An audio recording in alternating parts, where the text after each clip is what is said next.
Most powerful is the man that has himself in his own power. This was the advice that Seneca, the ancient Stoic philosopher, gave to the Roman leaders that he counseled. Are you really free if you can't control your impulses, or if you cannot muster up the energy to do what needs to be done? Or on the opposite end, that your ambitions are so intense that you burn yourself out and neglect the people around you?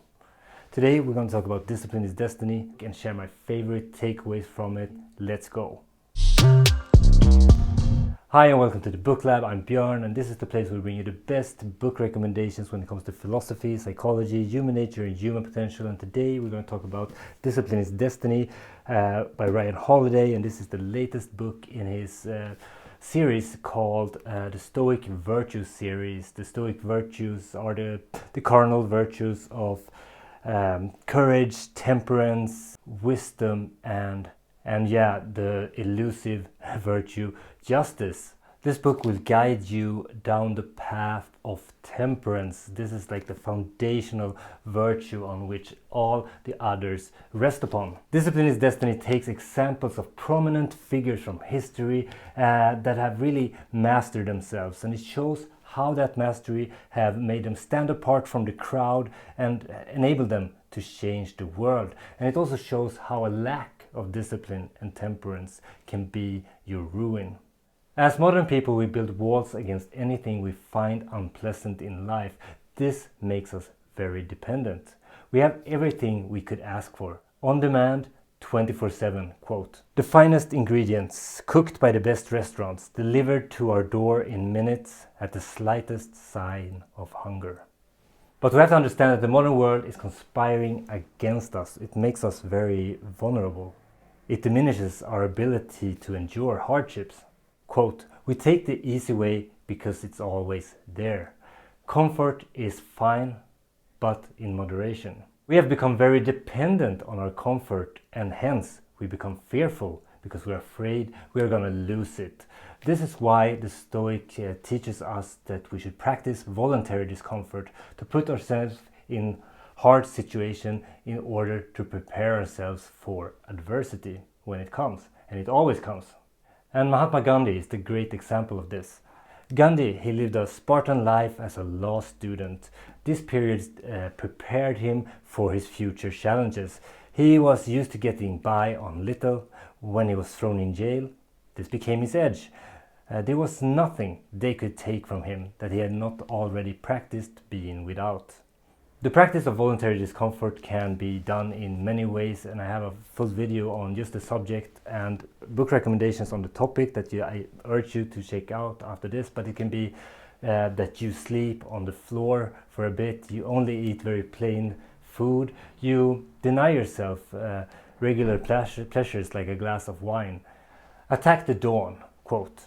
Morrison was also a single working mother of 2 young boys. Her job as an editor at Random House occupied her days and her children every other minute. And by the late evening she was burned out, too tired to think. It was the precious early morning hours between the parting dark and the rising dawn, before her boys uttered the word mama, before the piles of manuscripts for work demanded her attention, before the commute, before the phone calls, before the bills beckoned, before the dishes needed to be done. It was then that she could be a writer. Morrison did this for years, and that's what allowed her to become a great writer. Practicing this secular ritual to get up early to get the most important thing done is a ritual that has helped so many people. Not just writers, but countless busy and driven people. I have used this strategy myself from time to time, but I've fallen off it, and this book was a great reminder of the powerful idea of just catching the early silent hours in the morning. That's when your brain is fresh. You can get the most important things out of the way before the chaos and busyness of the everyday starts, and you're no longer in control of your time. Ryan Holiday also reminds us in this book about temperance. It's not only about not becoming a slave to your passion or a victim of laziness. It's also about not being ruled by your ambitions. What's the point of striving endlessly if you mourn every setback? if you can't enjoy the process. We have to find some kind of balance. Life is for living. But we all mess up, and we shouldn't be too hard on ourselves. I mean, we should strive to improve, but if we miss the mark every now and then, have some self-compassion.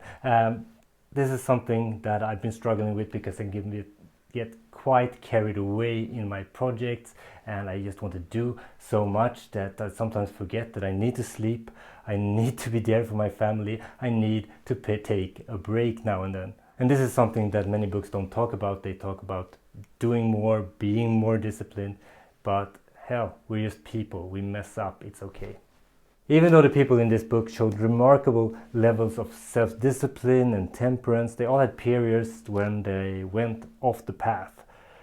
We talk about Cato, Queen Elizabeth, Theodore Roosevelt, Churchill. It just goes to show that temperance is a lifelong process. You won't get it right away, but the most important thing is that you get back up once you fall. That you review your days and see what you did well and what could be improved. Temperance is a process, and if we continue to practice it, chances are that we will be the person that we want to be in the times that matters. It's not an understatement that I didn't like Ryan Holiday's previous book, Courage is Calling. I actually made a video review of that, so if you like a good book rant, then check out that video.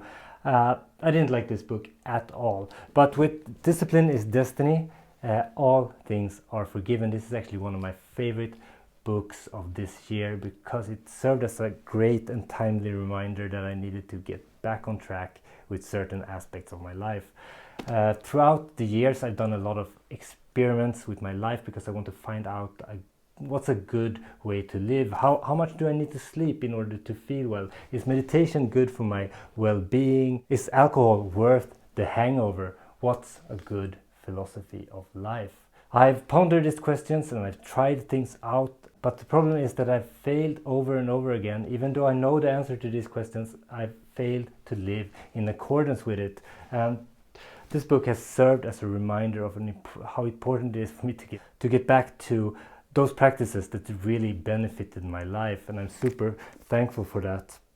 Another aspect with reading Ryan Holiday books is that they actually adds so much inspiration for reading, because you hear about all these great people's lives and you get interested, right? So I've already picked up more books just based on the stories from this book. Here's a Theodore Roosevelt biography that I really want to read, and I also picked up Oppenheimer biography that I really loved and recently reviewed. Actually, I was so tired when I was picking the new book that I confused Eisenhower, which this book was about, with Oppenheimer, so I got this one instead. I don't think he's even mentioned in this book. And also the Gandhi autobiography. If you struggle in certain areas of life, then Discipline is Destiny has your back. This is a fun book that is quite accessible, and it's one of those perfect books if you want to start a new chapter in your life. This was a book that really helped me shake my priorities, and yeah, I actually recommend it a lot. I'm back next week with more book reviews. Until then, Björn out.